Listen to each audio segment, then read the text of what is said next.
बहुत लोगों को पता ही नहीं होता है कि ट्रांसजेंडर एक्चुअली में होता क्या है। तो क्या आप बताएंगे कि ट्रांसजेंडर ये है क्या?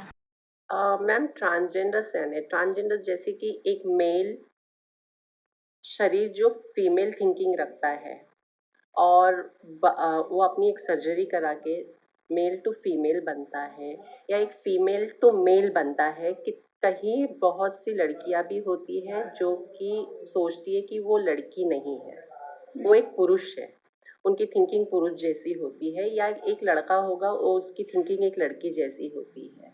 तो वो प्रॉपर सर्जरी द्वारा अपने आप को कन्वर्ट करता है, उसको कहते हैं ट्रांसजेंडर। ये आज से नहीं है, ये पहले से ये नेचुरल है। ये 100 में से एक बंदा होता ही है। लोग अक्सर ट्रांसजेंडर और इंटरसेक्स इन दोनों के बीच में कंफ्यूज रहते हैं और कई लोग इनको मिक्स भी करते हैं। तो इनके बीच का बेसिक डिफरेंस क्या है?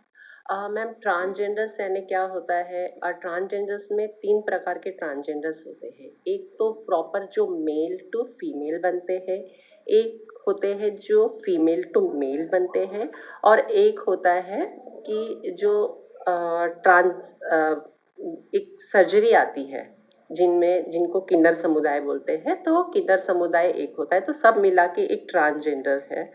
और आपने अभी वो क्या पूछा था? इंटरसेक्स। इंटरसेक्स। इंटरसेक्स कैसा होता है मैम? जैसे कि एक लिंग है किसी पुरुष को या किसी बच्चे को, एक लिंग है, तो वो लिंग प्रॉपर जगह होके ना होके किसी दूसरी जगह लिंक हो जाए, या उसमें कुछ कमी है उस लिंक में, या उसका बहुत छोटा लिंक है, या तो उसको कहते हैं मैम इंटरसेक्स। हाँ जी। ओके।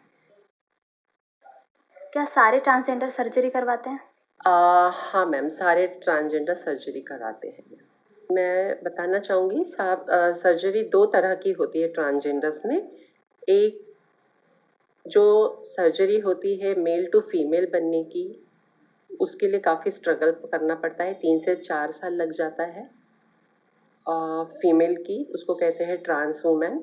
और एक सर्जरी होती है कि जो ट्रांसजेंडर्स यानी जो किन्नर समुदाय है वो करते हैं, उसको कैस्ट्रेशन बोलते हैं। तो उन्हें कोई हार्मोन्स वगैरह लेने की ज़रूरत नहीं रहती है, वो अपनी सर्जरी। क्या इस सर्जरी के कोई साइड इफेक्ट्स हैं? मैम, मैंने अपनी सर्जरी ट्रांस वुमेन करके की हुई है और मेरी सर्जरी को आज 20 साल हो गए हैं, तो मुझे तो अभी तक की कोई दिक्कत नहीं आई। सर्जरी के दौरान कोई साइड इफेक्ट? नहीं, सर्जरी के दौरान कोई साइड इफेक्ट नहीं है मैम।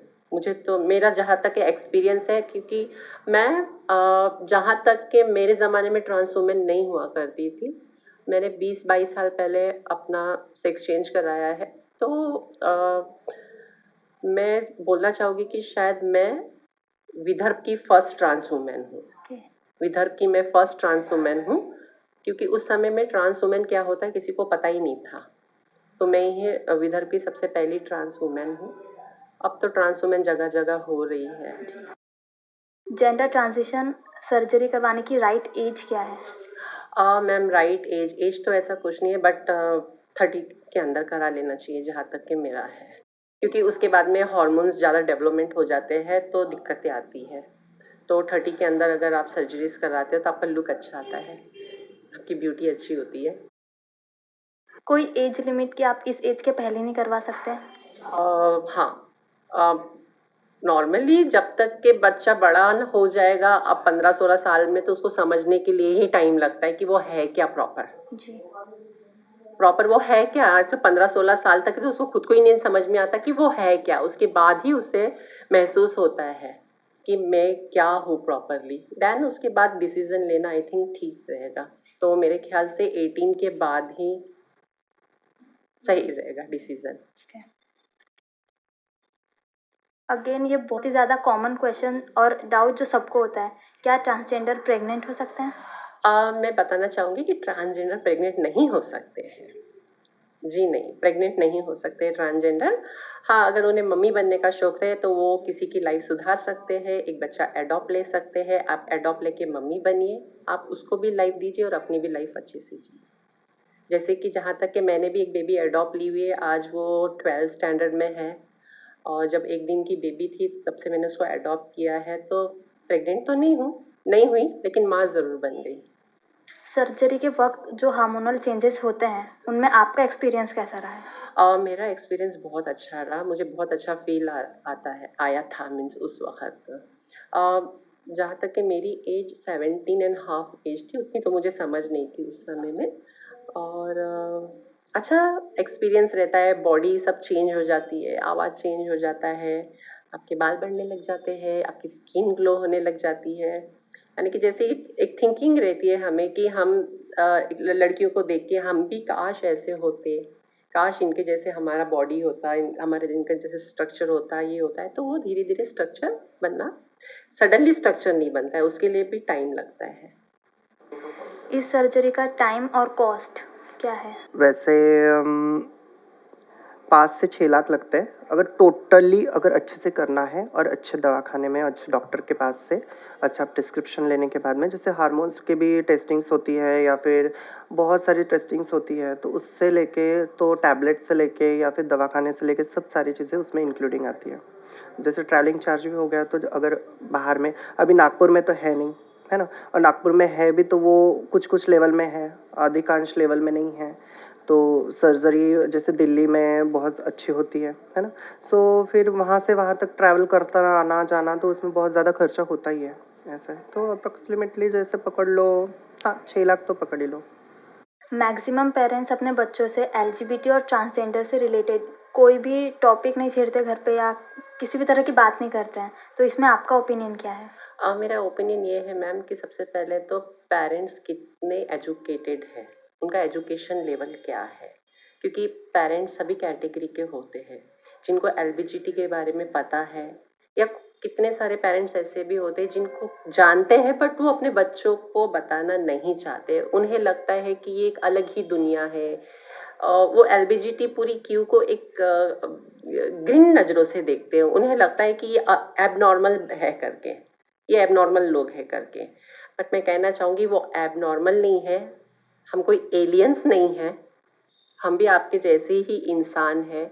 तो प्लीज़ एक मेरा कहना है कि हर एक कॉलेज में एक सब्जेक्ट होना चाहिए LBGTQ, जो एक अम्ब्रेला है पूरा, उसके ऊपर एक सब्जेक्ट होना चाहिए कॉलेज में, ताकि आने वाली पीढ़ी को कम से कम इतना तो पता चले कि ये भी लोग रहते हैं हमारी दुनिया में, ये भी हमारे समाज का एक हिस्सा है। ट्रू बात है वैसे तो। और जो ज़्यादा पढ़े लिखे भी हुए हैं, मतलब जैसे कुछ कुछ पेरेंट्स होते हैं एक्सेप्ट कर लेते हैं, जैसे मेरे भी घर में जैसे एक्सेप्ट किया है, लेकिन वो टॉपिक निकालने के लिए सोचते ही नहीं है। फर्स्ट थिंग कि ये होता है, क्योंकि ज़्यादातर अगर बहुत ज़्यादा ओपनली बोलने की कोशिश करूँ मैं, तो गे या ट्रांसजेंडर या फिर एलजीबीटी के जो भी मेंबर्स हैं, उनमें वो थिंक लोगों की यही है सेक्सुअल एक्टिविटी। सिर्फ जैसे एक अपोजिट डायरेक्शन में अगर कोई सेक्स में इंटरेस्टेड है, लड़का लड़की है, सो नॉर्मल है, नेचुरल है, ये है वो है, मतलब उनमें ध्यान नहीं देते। बाकायदा वो समाज में लड़की लड़के की शादी एक कानूनी माना जाता है। लेकिन एलजीबीटी को देखने वाले लोगों की ऐसी संख्या होती है कि ये सिर्फ अट्रैक्शन सिर्फ सेक्स ऑफ थॉट रहता है, जैसे हाँ उसके साथ मुझे कुछ करना है, दैट्स वाई वो अट्रैक्ट रहते हैं, बस उतना ही रहता है उनका। फीलिंग्स को कोई समझने को तैयार नहीं रहता है। सो मेरा अगर कहना चाहे तो ये अगर क्वेश्चन है कि घर वालों के लिए, तो हाँ घर वाले नहीं डिस्कस करते ज़्यादातर, क्योंकि उनकी थिंकिंग वही, अगर थिंकिंग अगर चेंज होती है घर वालों के साथ साथ में बाहर वालों को भी थिंकिंग चेंज होती है, तो शायद से इसमें कुछ चेंजेस आएंगे और फीलिंग्स को समझा जाएगा। जब कोई आपके लिए गलत प्रोनाउंस यूज़ करता है तो आपको कैसा लगता है और आप उनके लिए क्या कहना चाहोगे? मेरे साथ तो ऐसे कोई एक्सपीरियंस नहीं हुआ है आज तक, क्योंकि मुझे तो आज तक किसी ने गलत प्रोनाउंस नहीं किया है। हाँ पहले एक दो बार हुआ है ऐसा, तो बड़ा खराब लगता है, यानी फील होता है बहुत अंदर से, यानी दुख होता है बहुत ज़्यादा। ट्रांसजेंडर्स को मिलिट्री में जाना अलाउड नहीं है और ना ही उनको जॉब्स में इक्वल राइट्स हैं, तो इसके लिए आपका क्या ओपिनियन है? मिलिट्री का तो मुझे इतना नहीं एक्सपीरियंस है, बट जॉब्स के लिए अभी गवर्नमेंट ने बोला है जहाँ तक कि आप भी इक्वल हो।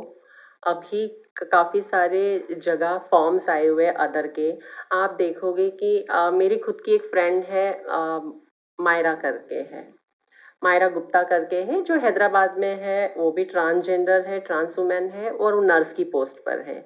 एक चेन्नई में भी ट्रांसजेंडर है जो सब इंस्पेक्टर है। अभी हाल ही में छत्तीसगढ़ में पुलिस की भर्ती हुई है और वहाँ पर लिखा गया है कि ऑलरेडी कि ये भर्ती ट्रांसजेंडर्स के लिए है।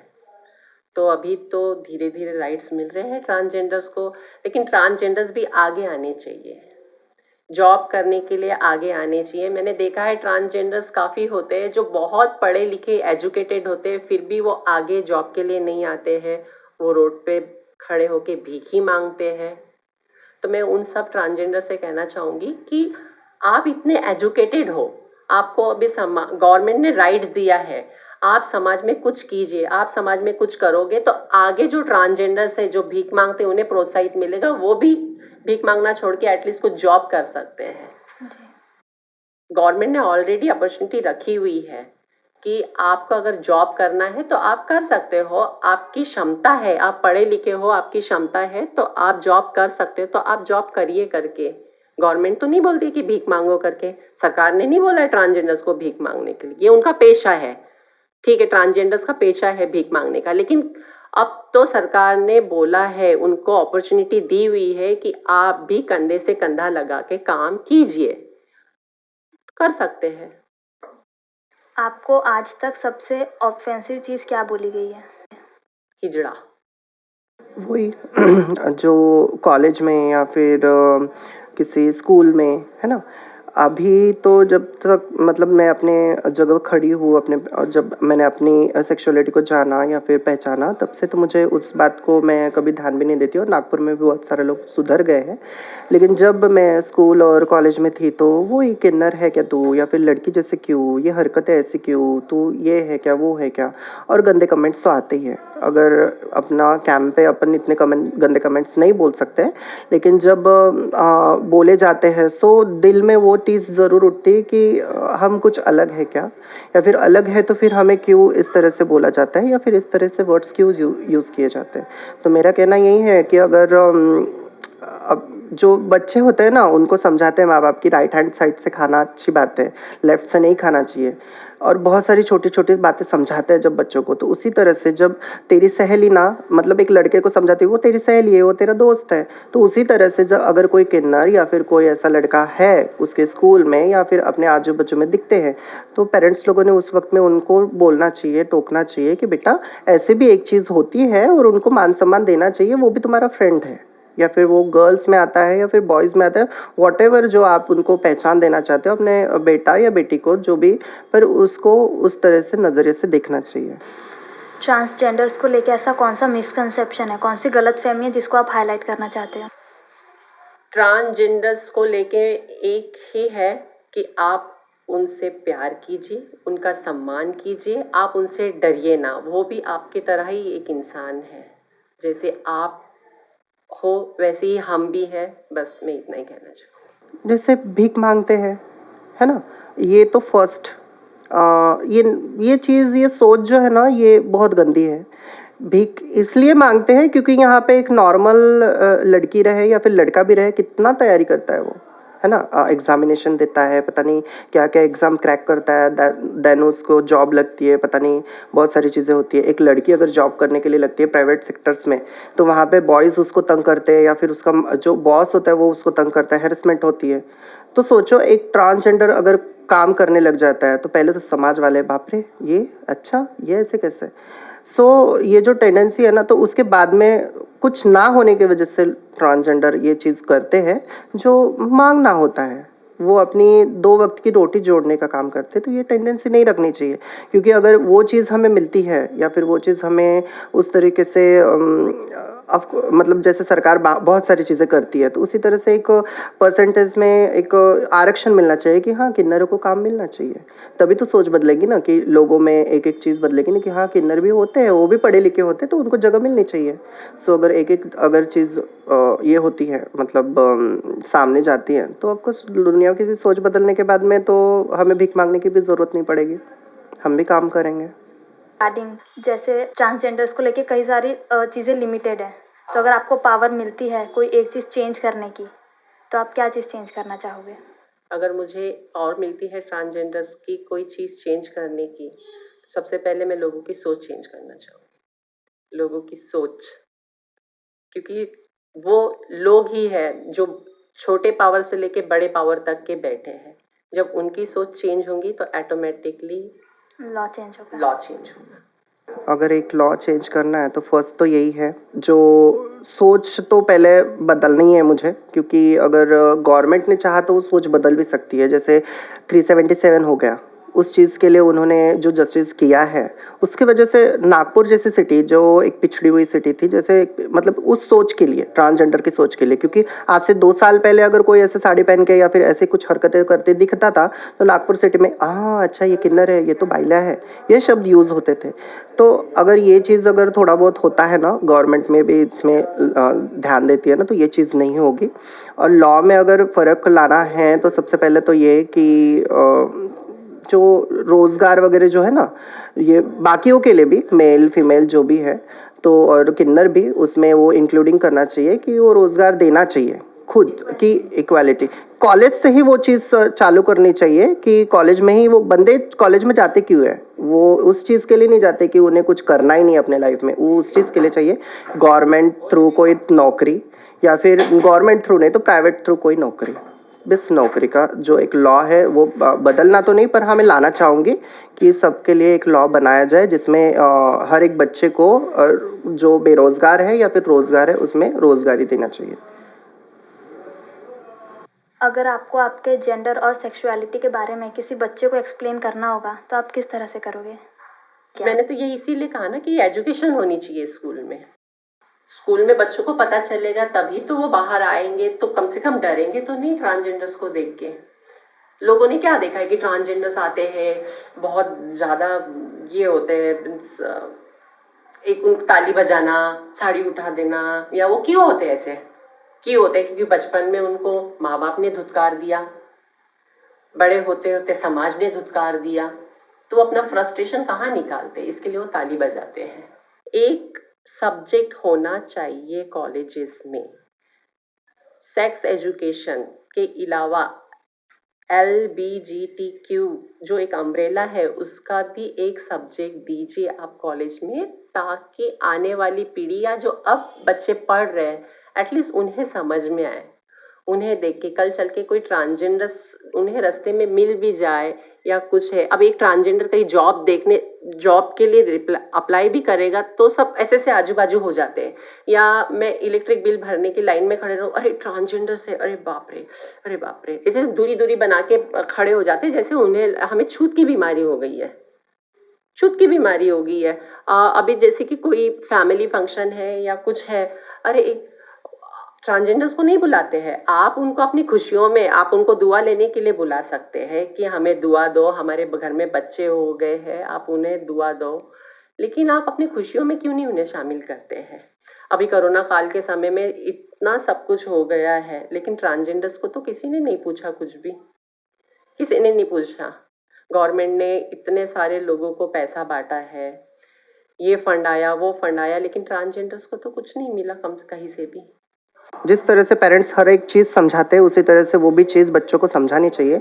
हाँ, अगर बच्चा अगर दूर का है तो मैं नहीं समझा पाऊँगी, किसी और का है या फिर किसी क्योंकि वो बच्चा सिर्फ सामने से है, उस बच्चे से पहले मुझे उनके पेरेंट्स लोगों से बात करनी पड़ेगी, है ना? सो मैं अगर पास का बच्चा है और मुझे जानता हो या फिर सडन उससे मुलाकात हुई, वो अगर मेरे पास में बैठा हो तो मैं उनको एक ही बात बताऊँगी कि बेटा मैं ना स्त्री हूँ, मतलब ना मैं एक लेडीज़ हूँ ना मैं जेंट्स हूँ। अगर बच्चों को बताना है कि आपकी मम्मा हैं, आपके पापा हैं, पर मम्मा और पापा के उसके भी अलग एक चीज़ होती है जो एक किन्नर की तरह होती है, क्योंकि एक किन्नर एक जो शब्द है या वर्ड है वो कोई वल्गर नहीं है, वो सोफिस्टिकेटेड वर्ड है। तो एक किन्नर भी होती है, जैसे स्त्री पुरुष मतलब मेल फीमेल, उसी तरह से एक ट्रांसजेंडर भी होता है। तो हालांकि वो उतना नहीं समझेगा, लेकिन वो अपने मम्मा पापा से एक बार तो शेयर करेगा कि वो कोई आंटी मिली थी अपने बारे में ट्रांसजेंडर बता रही थी। तो ये काम मम्मा पापा का है उनके कि उनको वो समझाए, है ना? आपका ऐसा कोई ड्रीम था जो पूरा नहीं हो पाया बस इस वजह से कि आप एक ट्रांसजेंडर हो? बहुत सारे ड्रीम्स है, ऐसे देखा जाए तो बहुत सारी चीज़ें हैं जो हमें बांध के रखती है, और बहुत सारी मतलब जैसे एक लड़की अपने मतलब चॉइस के कपड़े पहन सकती है, उस तरह से हम नहीं पहन सकते। एक लड़का अपने चॉइस की तरह से घूम सकता है, फिर सकता है, समाज में आ जा सकता है, वैसे तरह से नहीं कर पाते हैं। मेरा जैसा डांसिंग का हॉबी है, मैं चाहती हूँ कि मैं अपना डांस का करियर आगे बढ़ाऊँ, लेकिन कहीं न कहीं ये सोच की वजह से कि मैं किन्नर हूँ या फिर मैं ट्रांसजेंडर हूँ, तो मुझे वो लक नहीं मिलेगा। क्योंकि बहुत सारे ऐसे टीवी शोज़ भी हैं जो सिर्फ़ और सिर्फ़ स्क्रिप्टेड रहते हैं और सिर्फ़ और सिर्फ़ वो एक ये चाहिए उनको टीआरपी के लिए चाहिए। सो उस वक़्त में वो हम लोगों को नहीं लेते हैं। नहीं, मेरे जो सब अपने ड्रीम पूरे कर लिए, बस एक ड्रीम नहीं हुआ कि मेरा अच्छा कोई बॉयफ्रेंड नहीं मिला मुझे, जो मेरा ड्रीम था। अभी भी है? अभी भी है। आपकी अब तक की पूरी जर्नी में कोई एक ऐसी चीज़ जो आप रिग्रेट करते हो और एक ऐसी चीज़ जिसके लिए आप बहुत ज़्यादा प्राउड फील करते हो? पहले तो किन्नर होना ही प्राउड करती हूँ मैं, और रिग्रेट यही चीज़ का है कि मैं किन्नर तो हूँ, लेकिन जिस तरह से मान-सम्मान समाज वाले लड़का और एक लड़की को देते हैं, वो सम्मान मुझे किन्नर होने के बाद में नहीं मिलता है। नहीं, ऐसी कोई चीज़ नहीं है रिग्रेट और प्राउड खुद को। So thank you so much ma'am. Thank you, thank you.